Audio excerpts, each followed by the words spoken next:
Is Georgia even better? Is that possible? Well, 2 games down, things are looking good. We got Savannah Lee Richardson here from Dawn of the Dog to break down the Dogs. Georgia's given up 3 points this year, so they're ahead of schedule from giving up 9 points a game last year. Well, I'm not going to sell Oregon as a great team by any stretch, but for everybody who came away from that game basically discarding what Georgia accomplished and saying, yeah, Oregon's trash, they're no good, I don't necessarily think that's the case either. I don't think you can recruit in the top 10 to 12 in the country.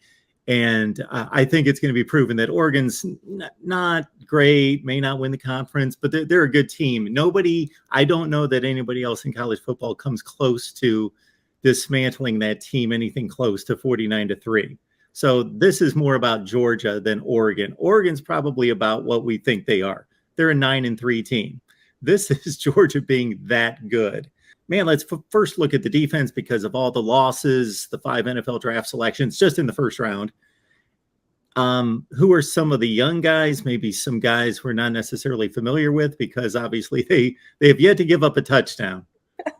So Georgia is super young on the defensive side of the ball. There's, of course, Jalen Carter, Nolan Smith, and Robert Bill, who are the top 3 in terms of that front 7, that first and secondary level of the defense that people will know. But then there's Smile Mondon, who led the team in tackles last weekend with 4 and had 1.5 tackles for a loss.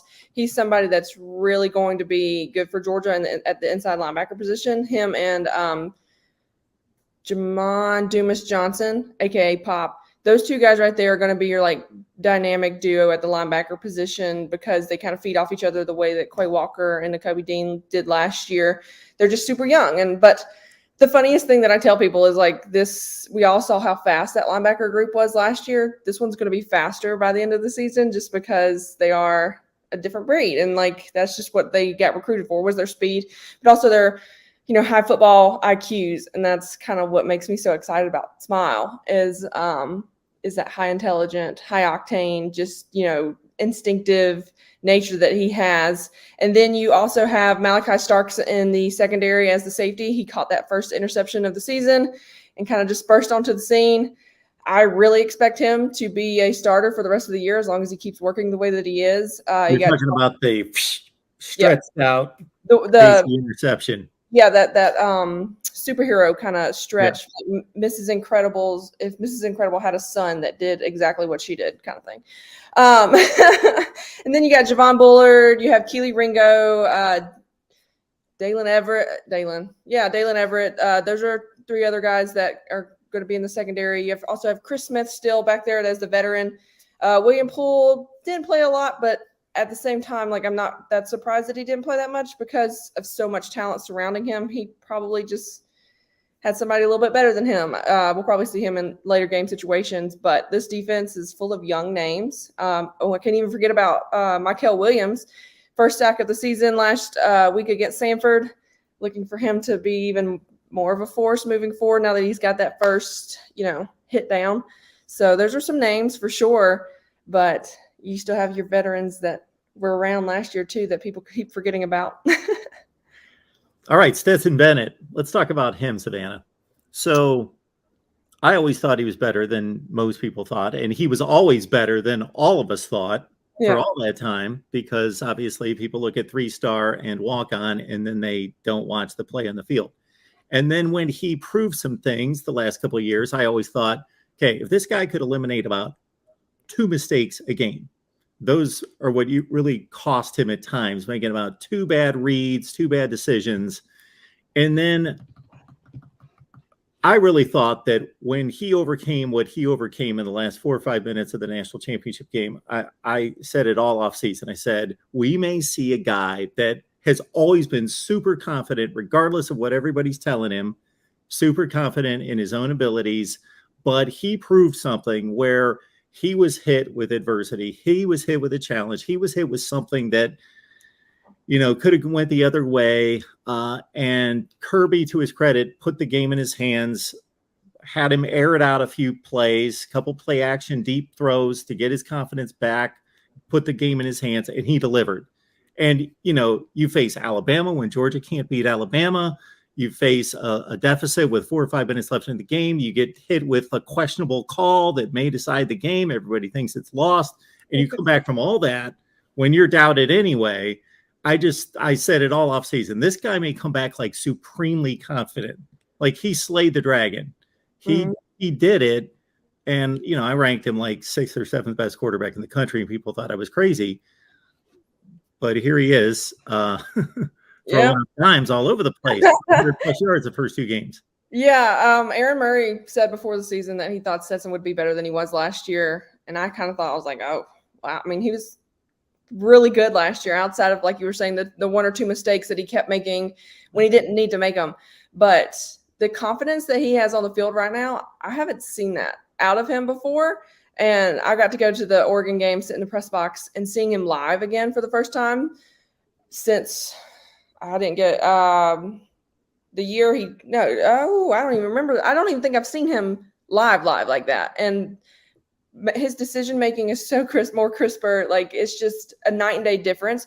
That confidence is through the roof, but it's not cocky. He's very humble. He still works really hard. He sits in the film room Monday through Wednesday to make sure he knows what he needs to do. But anyone who thinks he's not one of the best quarterbacks in the SEC is just like has that 5-star biased. He's top 5 quarterback in the nation right now in terms of efficiency at 74% accuracy. I was trying to think. I was doing a story earlier, and my mind just went blank on his stats. But to have almost 1,000 yards through two games at almost 700, well, he's right almost at 700. It's incredible. I think he's had 300 yards in his last four of his last 5 games. So anyone who thinks he can't get 300 yards, anyone who thinks he can't throw over 20 times, like those narratives are in 2021. It's time to just put some respect on his name. I don't necessarily want to throw any Heisman hype at him yet, just because I'm one of those people that kind of want to stay humble about things before anything actually happens, because it's been 2 games. He hasn't even played a whole game yet. I think he'll play a whole game this weekend. And so this will be the first true test, because the last time he played South Carolina, he threw an interception and people wanted to throw him to the Wolves again. So I'm calling this his first of many redemption games to kind of shut down any remaining haters. Bryce Young made a play against Texas. It was the last touchdown pass of the game, and it was actually to the same end zone as the one I'm going to compare it to that Stetson Bennett made, where he basically, you know, the defense surrounded him in the backfield. He's running around, he's crossing the field, and then he didn't have time or just didn't have the time because of the rush to square his shoulders, and basically had to throw it across his body for a touchdown. And then Stetson Bennett, you know, made basically the same play. Almost. I know people are going to comment about the very nuances of why the 2 plays and 2 throws were slightly different. I get that they weren't exact, but Stetson Bennett basically did the same thing. And if you had different jerseys and didn't know who the names were, you know, people would have a different perspective on, oh, Stetson Bennett made that play, Bryce Young made that play. It was the same play. So yeah, the guy can play, and he's a championship quarterback. So yeah, all respect to Stetson Bennett. South Carolina football fans coming off a butt kicking at Fayetteville. You can't run the ball. You can't defend the run. You got 2 key defensive starters out. Are we going to ask you to be hopeful about anything facing number 1 Georgia? You're at home. We'll throw that at you. We got Chris Phillips on the line, the Spurs Up Show, and the Daily Crow. Catch him right there. Chris, how you doing today? Mark, appreciate you having me on, man. Always a pleasure to chat with you. And yeah, it was a tough one in Fayetteville, and the SEC grind is here, man. You know, there's nowhere to hide when you got deficiencies and issues, and certainly the Gamecocks figured that out the hard way, right? We were worried about the line of scrimmage offensively and defensively, and for what it's worth, I thought the offensive line actually played better. But, you know, the defensive front, I thought, was the story of the game. And give Arkansas credit, big physical offensive line and defensive line. I think they're going to be a team in the SEC West that, who knows, maybe could challenge Alabama. Obviously, I don't think we're looking at Texas A&M as that team anymore that could challenge the Crimson Tide. So Arkansas, a really high-quality football team. But again, Mark, as you know, when you get into SEC play, your deficiencies, you can't run from them. You've got to face them head on, and that's exactly what the Gamecocks are doing. And we knew this early slate, this early portion of the schedule with Georgia State, Arkansas, and Georgia, that it was going to be really tough because, again, for South Carolina, their biggest question mark, in my opinion, was the physicality up front. And the first 3 teams they play, that's what their focus is, and that's what they pride themselves on. So it'll be more the same this weekend against the Bulldogs. Again, like you mentioned, you got them at home. It's a noon start at Willie B. Huge recruiting weekend for South Carolina as well, But yeah, tough task for sure upcoming this weekend.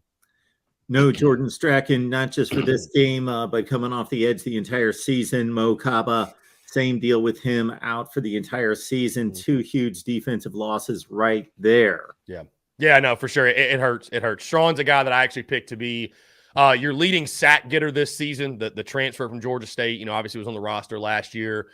Big physical dude, though, really athletic off the edge. And again, I thought he was primed for a really big year this year. Mo Kaba as well. Same thing at the linebacker position, a guy who'd been on campus a few years. And, you felt like a highly regarded prospect. You felt like this was going to be, again, his breakout year as well. So it's a next man up mentality. But, I mean, certainly, man, it's a defense that was already struggling to stop the run. And you lose two key guys like that. And now at linebacker, you might see a guy like a Stone Blanton, a freshman. Obviously, Sherrod Green's going to have to fill in and play a lot more. Debo Williams, Brad Johnson. But, I mean, outside of that, Mark, we talked in the preseason, the linebacker position was already battling depth issues, depth issues and up front of the defensive line as well. That was something they had struggled with. So, again, it doesn't get any easier.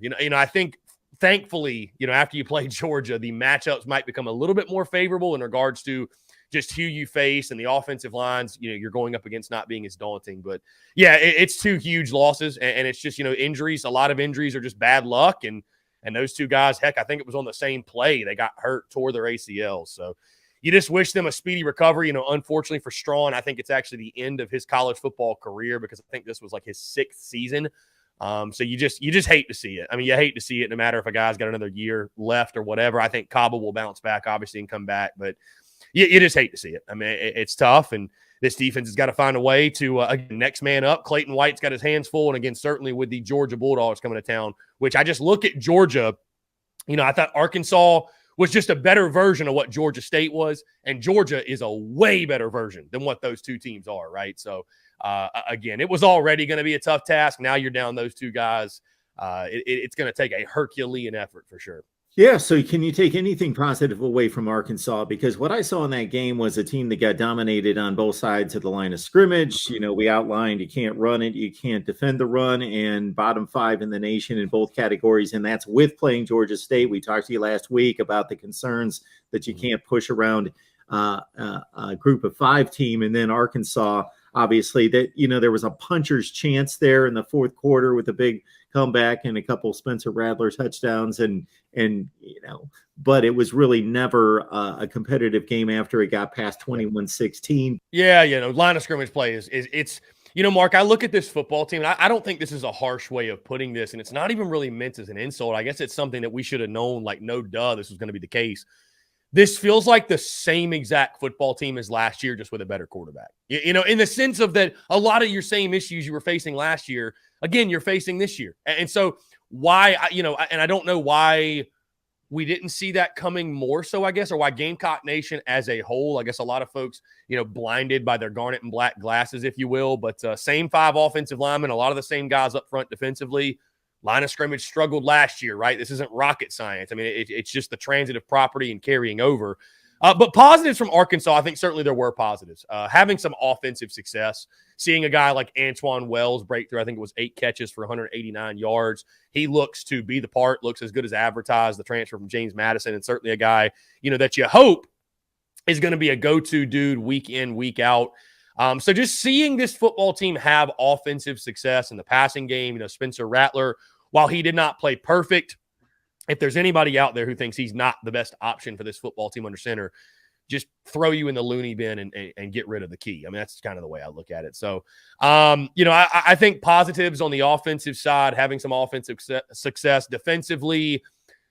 I guess your secondary continues to be a positive. Nicky Manwari in the back end is a really bright, shining, true freshman. But, Mark, again, it's like you mentioned, you bring up the statistics, and I know it's just 2 weeks, but you've surrendered 200 yards rushing week 1, 295 in week 2, right? Your pass defense ranks 15th in the country. Well, it's just like last year, right? Which is the reason it ranks so high is because nobody has to throw the ball, right? Because you just cannot. I mean, look at Arkansas Saturday. KJ Jefferson only threw for 162 yards. Mark, he went 18 of 21. I mean, they ran for 295. Why would you put it in harm's way? So you look at this game this weekend against Georgia.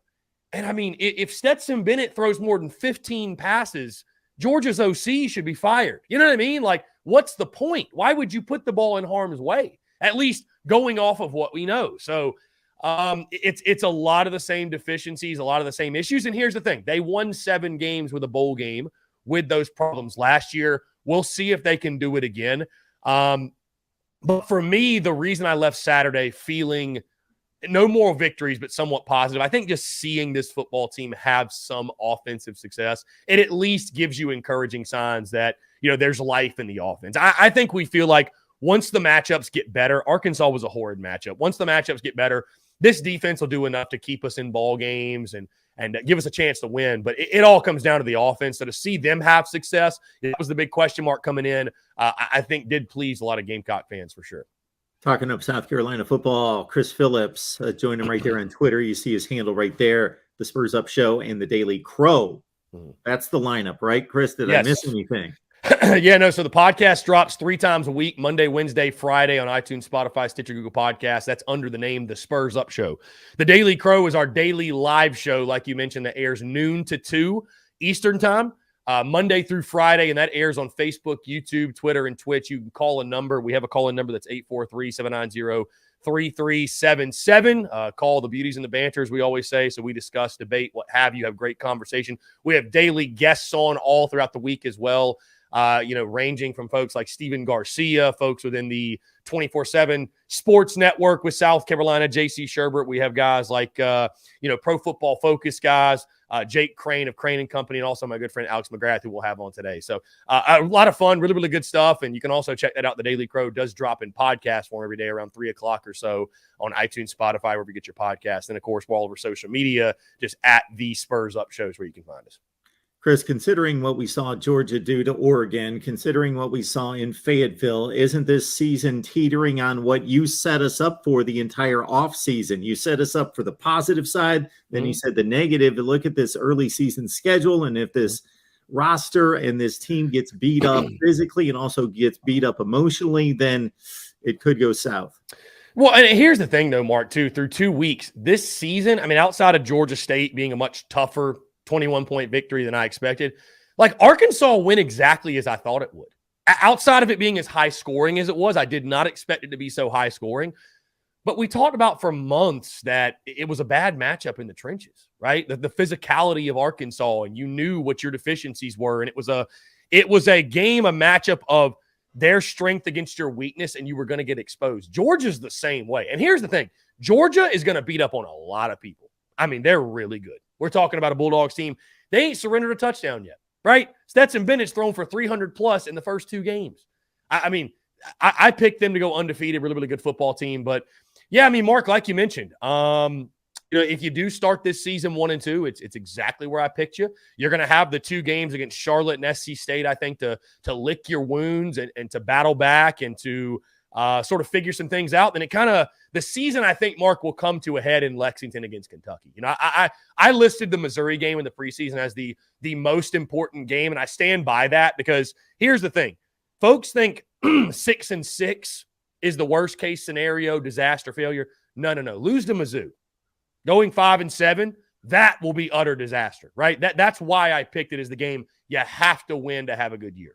But I did mention in the preseason, I stand by it, that game in Lexington against Kentucky, that's the inflection point game. And I understand everybody's riding high on Kentucky right now. They just beat Florida. But if this South Carolina football team is going to overachieve and they're going to hit 7 or more wins, I think that's the game you have to have. Bottom line, it's just the game you have to have. So they've got to figure some things out over the next couple of weeks. The schedule will soften up. The matchups will get better. But yeah, Mark, I mean, like you said, I mean, we talked about it all preseason. And I know the hype and energy and excitement from yours truly was felt, and of course, Gamecock Nation. But I think Gamecock Nation's getting a heavy dose of reality right now. That, you know what, all that hype and excitement and all that hoopla is great, but when you get into SEC play, you get punched in the face. And now what are you going to do about it? You know what I mean? So what happened in Fayetteville, to me at least, and I kept realistic expectations all throughout the preseason, and I most certainly will not apologize for it. It was expected. It was expected. And there's a reason they are recruiting the line of scrimmage so heavily. There's a reason they are. They need the reinforcements, and reinforcements are on the way, but they've got to try to find a way to make it work with the guys they have right now. They simply don't have the talent up front to win and beat a team like an Arkansas or a Georgia. That's the harsh reality. So that doesn't mean they can't still have a great season, but that is the truth. And watching them play, who would deny that? So, again, positives to be pulled from Arkansas, but Mark, to your point, outside of Georgia State being a little bit tougher, a little bit crazier than maybe I expected, this team's strengths and weaknesses in the start of the year, it's been exactly what I expected. Georgia was a top 5 team in 2019. Now they're probably a better version of that, not just because they're just better, they're probably just because they're more accomplished and they have the confidence of being able to achieve what they achieved last year. But South Carolina, 4-8, they're better than that. They're just a better team with a better quarterback and the whole deal. And we know what happened in Athens. Can people dream? Can Gamecock Nation dream? Well, Mark, you know what's so funny is I actually mentioned that this morning. I don't know if you saw it, but, spread opened up at Georgia minus 26, and it's now dropped to the Dogs are a 24.5-point favorite. And the last time Georgia was a 24.5-point favorite going into the game was 2019 when the unthinkable happened. Can Gamecock fans dream? Yeah, I think so. I think, though, for that to happen, what happened in 2019 would have to happen again. Stetson Bennett's got to throw 3 picks. One of them's got to be a pick 6. You probably need a special teams touchdown. You need Spencer Rattler to play the game of his life or to play at an elite level. You need somehow, some way, your guys on the line of scrimmage to play their best game of the season, right? You look back at that 2019 game, a lot of weird things happened, right? And that's what you'll need to happen again. Hey, it's college football. Upsets can happen. You never know. It's a game at Willie B. You never know. But if Georgia comes in, plays their B game or better, it doesn't matter what the Gamecocks do. Let me just put it that way. So you can dream. Hell, I'm going to dream. I'm going to be there. I'm certainly dreaming, right? I got my fingers crossed and I hope and pray. But, when you're making a pick and a projection, I will say this. Believe it or not, in 2019, I had this weird feeling of optimism going into that game. I don't know what it was. I mean, I picked Georgia to win by about 3 touchdowns or so, but I felt like, I don't know. There's something about this game that feels weird. I mean, like you mentioned, I think that Georgia team or this Georgia team is way better than that Georgia team. This South Carolina team compared to that South Carolina team, I think is better, obviously. I mean, that team went 4-8, lost to Appalachian State. So I think this team is better. But, certainly you can dream. But it's going to take a unique set of circumstances. Mark, the problem is you can't really bank on that. I mean, I still, Mark, look back at that 2019 game and say, how did South Carolina win that game? I mean, that to me is probably the most absurd final result in the history of Gamecocks football. Like, it's the most improbable upset to ever take place. And that's not me taking anything away from the game. That's more so highlighting how incredible that was. So you can dream for sure. I'd put your odds of winning. I think ESPN's got you at 8%. I would have said 5%. So the odds are not good. But hey, man, it's college football, and all you can ask for is the opportunity, I guess. So, Chris, if we back up from there and take the realistic approach, but the optimistic, realistic approach, what kind of performance out of South Carolina is going to have you coming away from maybe even a 3-touchdown loss and saying, I feel better about this team?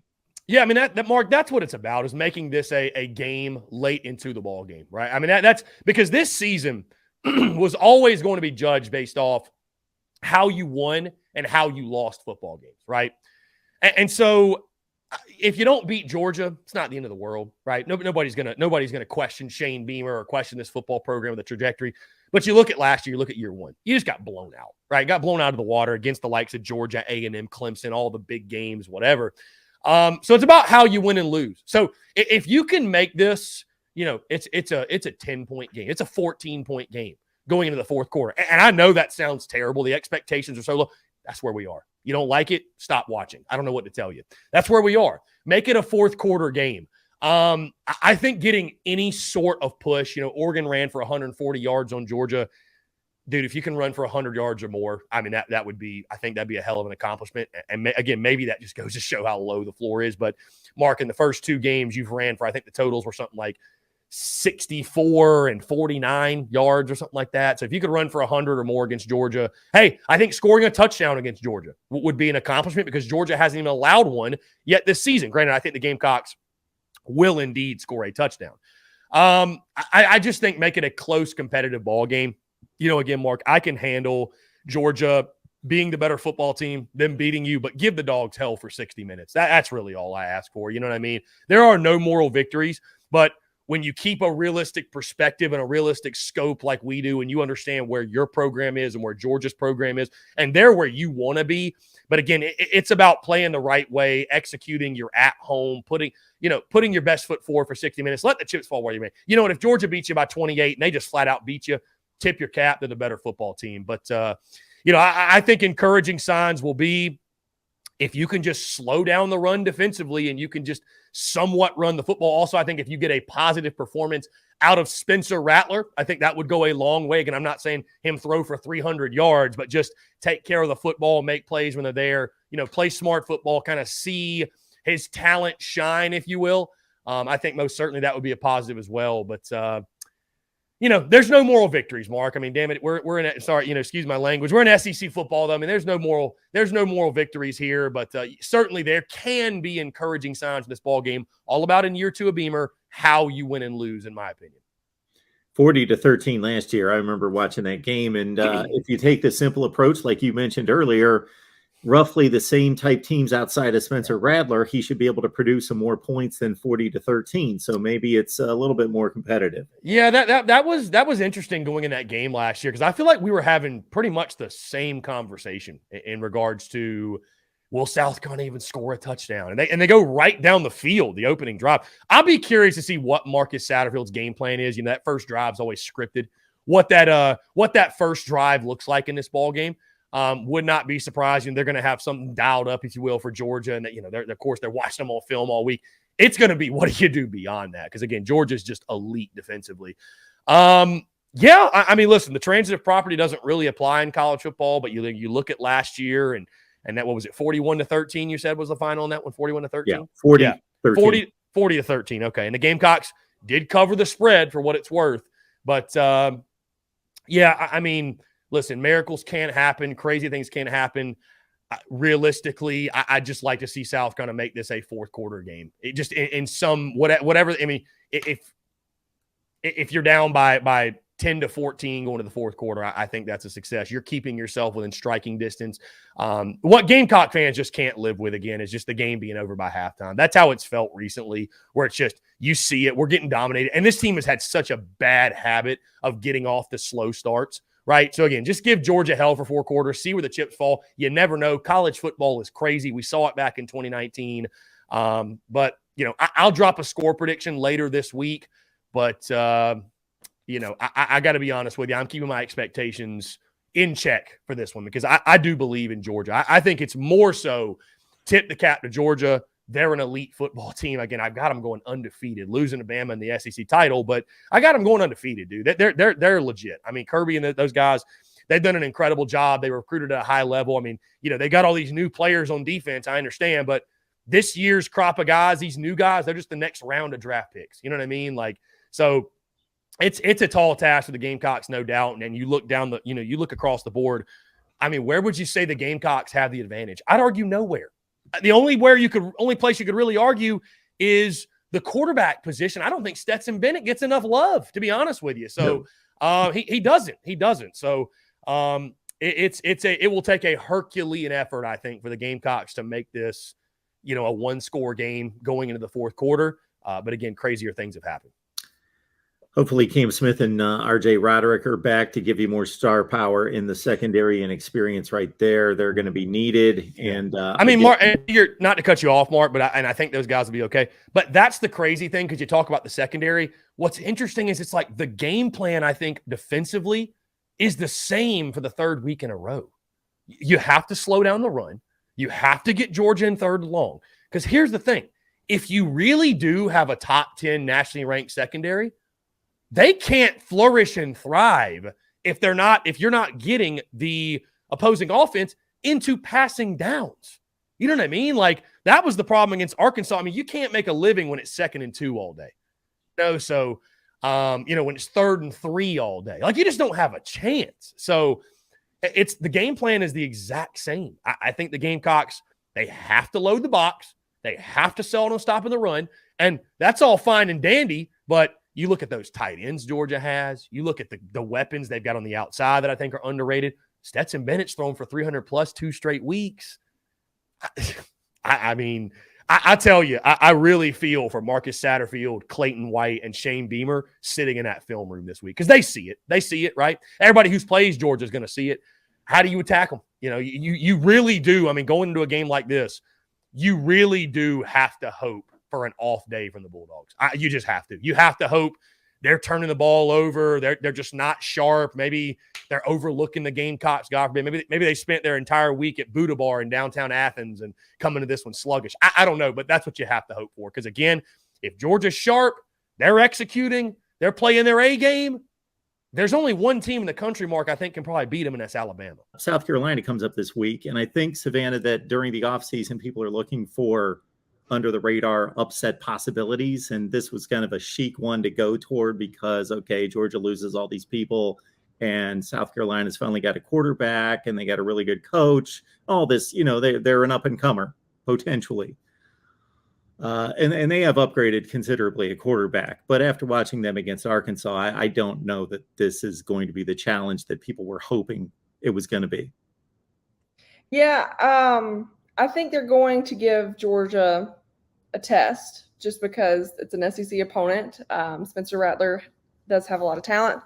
But at the same time, I don't think it's going to be nearly as big of a test as they were thinking before the season, which – I don't think I'm at to that point of when people suggest that it's a test or whatever. I'm like, are you just saying that because you don't want Georgia to continue to be good, or do you genuinely think that in year 3 of Shane Beamer that he's going to be able to take down a year 2? Yeah, is it year 2 for Shane? No, I thought year 2 Shane Beamer is going to be able to take down a year 7 Kirby Smart program that has depth on top of depth on top of depth. I just don't know. That's also what I was thinking when it came to the Oregon game. So many people were like, oh, Oregon's going to come in and whoop their butts. And I'm just like, do y'all not pay attention to what Georgia and Kirby Smart's doing?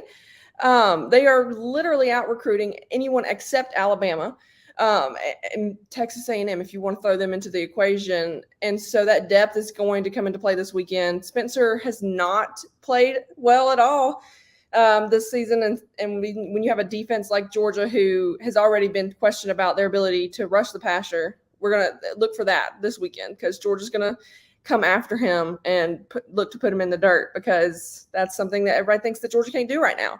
And then you also have a quarterback in Stetson who a lot of people don't think can win this again or do what he needs to do. And so they're going to spread the wealth. You're going to look for Brock Bowers, Lav McConkey, Darnell Washington, and I think it could – the spreads right now is like 24.5. I'd cover it right now just because that's kind of the mindset Kirby's at. He was ticked off after that Sanford game he was ticked off publicly probably because he saw a lot of things that he didn't like. But at the same time, 33 points against anybody else, people would be bragging about it. But because it's Sanford, everybody's like, oh, I wouldn't worry about it at all. Georgia has one of the best offenses in the country right now, and that's unheard of for Georgia because, we're usually a defensive school. But I think number 2 on ESPN's passing efficiency right now. So look for Georgia to air it out. Then when it needs to, they're going to shut it down and be able to run the ball because that offensive line is going to get that push that so many people think that Georgia doesn't already get, but they do. That's what I will say, Stacey Searles, that first game against Oregon, the push his offensive line was able to get, unbelievable. Last week, they rotated the entire line at a time outside of Cedric Van Pran at center. So the push that they were looking for, come on, guys, pay attention to the rotating and everything else. Georgia's fine on offense. This week's going to show that because it's another formidable opponent, and I think Georgia wins. Even if South Carolina is as good or better at, and I don't believe this is true, but even if to have any kind of chance, they're better at quarterback and at skill positions on offense, and let's say in the secondary, they're not. But let's give them that. I just think Georgia's so overwhelmingly better in the trenches that the game's not competitive. South Carolina played Georgia State, played Arkansas, who's really good. I get it, but they're bottom 3 in the country in rushing and rushing defense. They couldn't stop Georgia State running the ball. They couldn't run the ball against Georgia State, let alone against Arkansas. And now we go to Georgia. So it doesn't look pretty to me.